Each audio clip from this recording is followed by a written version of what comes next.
Okay guys, we're here in Gimp. This is Gimp for the Apple Macintosh, which is a bit different than the PC version, but you should be able to follow me just fine. First thing we're going to do is going to make a new document, File New from the top menu bar. Today I'm going to choose A4 at 300 pixels per inch, because I think that is the maximum resolution that the college computers will be able to handle. We're going to hit OK. We're going to have a new blank document in front of us. The next thing I'm going to do is I'm going to open my other files, which I'm going to be using to build it. Child per kid with the brain injury here, and a minute ago I opened my my mannequin. Okay, so click on the mannequin here, and I'm going to copy and paste the mannequin to move it over. So just click on the document here, go Command C, or sorry, Control C on the PC to copy. Click where you want to put it. Control V for paste, and the mannequin will come in. I'm going to scale in a little bit, so if your image is the wrong size, I'll teach you how to scale in just a moment. Okay, just going to move my image here. Best thing to do at this stage when you bring an image in, you'll see it says floating selection. Right click on that and choose to new layer. Okay, and things hopefully will behave themselves a little bit better from here on in. Right, just demagnify here. Right, so here's our image. Next thing we're going to do is we're going to bring our the child in here. So I've opened it. I'm going to hit Control C to copy back in the document where I want to put it, and Control V, and you see it's really tiny. Here's the move tool over here if we want to move anything. I'm just going to move the object up a little bit, and you'll see we're going to have to make it a fair bit bigger. So how I'm going to make it bigger is I'm going to use the scale tool, which is right here. Click on the scale tool, click once on the object, and the scale options come up here.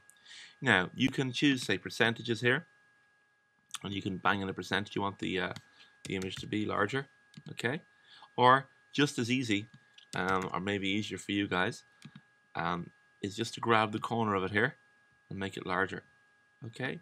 And you just hit the scale button when you've done that, and it takes a moment, but it will redraw that image the size you want. Obviously, the slower the computer, the slower that'll be to redraw. Okay, so I'm just going to move the image back up here to the top. You can see I can move a selection here, and this is also the move tool, but if you have something already selected, you'll see these little dots, these marching ants around something, and you can just move it by using the selection tool here. Okay, now next thing we're going to do, we covered in class the last day, is we're going to rub out a little bit behind the image itself. I'm just going to scale it again a little bit because I made her a little bit small and a little bit narrow, so let's make it slightly bit bigger. It'll be easier to work with if it's bigger. So to rub out the background here, we are going to first of all make sure that's an actual layer as opposed to just a floating selection. So once again here, right click on that, make it a new layer. Fantastic. Okay, and we're going to choose the eraser tool here. And when we choose the eraser tool here, we see all the options right here, how big you want it. Okay, so I'm going to start off with a really big brush. I'm going to make it about 80 pixels down here, and make sure that your brush is nice and soft. This one here is a nice soft brush. You can see the edge is nice and soft. So as we come in here and start rubbing out the edge of it, we're left with a nice soft edge. We can use an even bigger eraser here. So from here, you're going to be using a big brush to take away the larger amount of area, and a smaller brush down here as you move to the inside. And from there, I'm going to pause this video and you can join me in a moment when I've done that.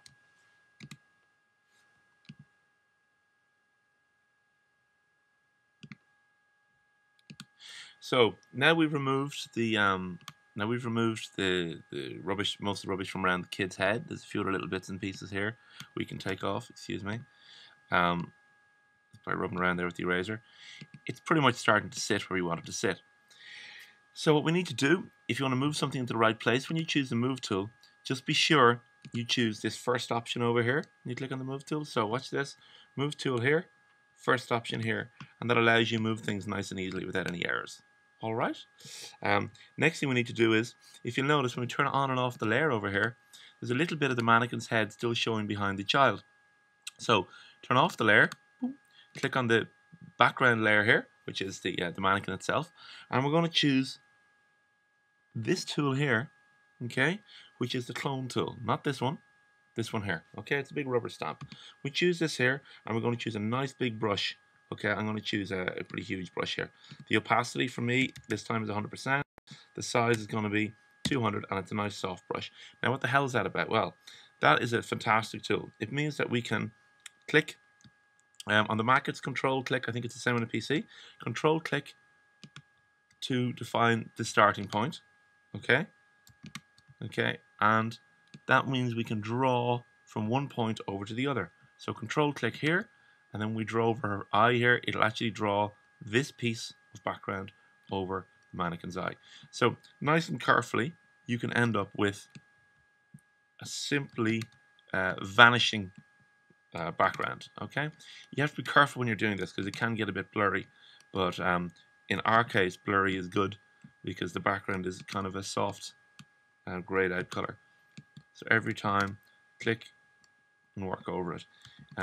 You can also drop the opacity down as well, and that'll let you have more control over how soft the background is. There's the opacity down there, as I said. Okay. So now when we put our kid back on, it's starting to look pretty okay. Let's use the eraser tool here. Make sure you're on the correct layer when you're erasing something, otherwise the wrong thing will go. Okay, so we're doing okay. I'm going to pause it there, and we're going to start the next bit in just a moment. Okay, we're back in Gimp. We're just going to add some text. Okay, here's the text tool over here. Make sure you're using the newest version of Gimp. The text tool stinks in some of the older versions. And wherever we want to put our text, you can move it later. We're just going to click here, and we're going to choose a size and a font. Remember all the stuff I did with you on text before. Okay, and we'll just be able to type in here then straight away. We should be able to type in here. Yes, we can. Yeah. So let's add some copy here. It's not the nicest tool in the world how this works here. Okay, if your text is really small like that, it's tricky to select it all and make it big again. So make sure you work with nice large text from the beginning. Okay, so I'm just going to do something quick here so you get the idea. Don't be okay.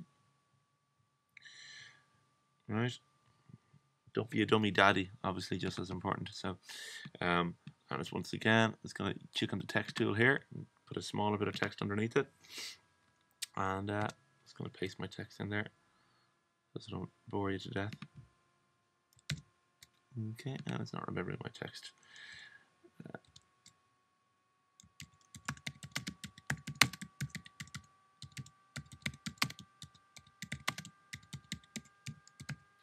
Now, once again, if you need to select that all, when you type your text in, Control A lets you select it all, because it's kind of hard to click in there without magnifying in, and that's a pain. Now, let's read all our ensure all passengers wear seatbelts. Okay. Stick that into second line. I might even spell it right for you. How about that? Okay. So, there's nothing left to do there really for the moment, other than save that before we do some more advanced stuff in Gimp. But hopefully at this stage, hopefully at this stage you'll get the idea. We should be able to move that text around as well as click into it here. And we should be able to move it fine. Yeah. Okay. Done for the moment.